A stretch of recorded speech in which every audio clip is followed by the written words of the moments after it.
So in this video, I'm going to show you some things about the fill tool and the gradient tool. So I'm going to make a selection here, just although you don't have to do a selection. I could just take the bucket tool and simply fill this shape, or fill this page with whatever color I have chosen. Similarly, I could do that with the gradient tool. And let's pick a separate background color. Let's make it a green and hit OK. And I could just click and drag from one area to another, and the gradient tool would just go in whatever direction I want it to go in, like so. And these two tools are stacked. They're about halfway down in the palette, and if you click and hold or right click on the icon, you can toggle between the different options here. Usually when I'm using these tools, I'm making some sort of selection. Perhaps it's a rectangle or something else. So I can use my mark key tool or selection tools or lasso tool to make my selection, and then use the bucket or the gradient tool to fill those forms in. I think it's usually a good habit to do these on separate layers. If I want to make a new layer here, and that would allow me to hide it or toggle it on or off or delete it without damaging anything else in my design. Similarly, I could do the gradient in there. And let's see here, I can do my gradient right on top of this design, right on top of that color. That's in its basic form, that's the bucket and gradient tools. Now, if we want to get a little bit more complicated, let's go into the gradient editor, which is up on the top.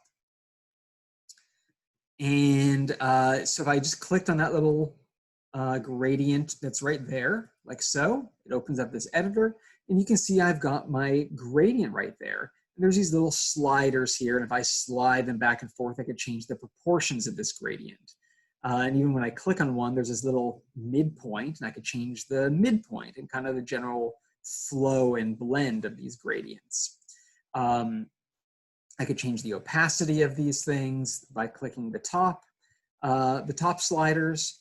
But down at the bottom, this is what I tend to use the most. On these sliders, if I double click on them, it opens up my color picker, and I can choose different colors that way. So let's maybe try something like so.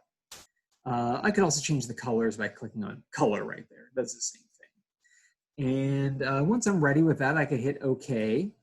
And let's make a new layer here to paint that in.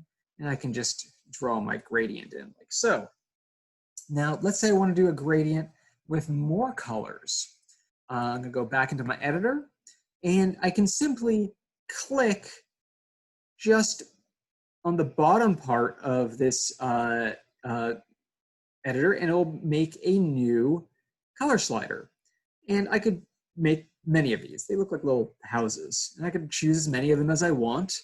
But be careful, each click will make more of them. So if you don't click just in the right spot, you're going to actually make another one that can, be almost hidden behind another little slider house thing and cause you problems. So here, let's try that. So we've got, so we've got 4 colors now, and so you can make your gradients, very complex and nuanced if you so need to.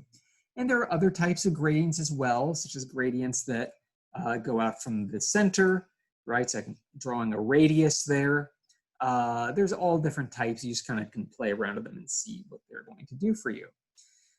Now, one other thing you should know about, this particularly comes up when using the fill tool, the paint bucket tool. I'm going to deselect everything. You're going to want to pay attention to whether it says all layers or not.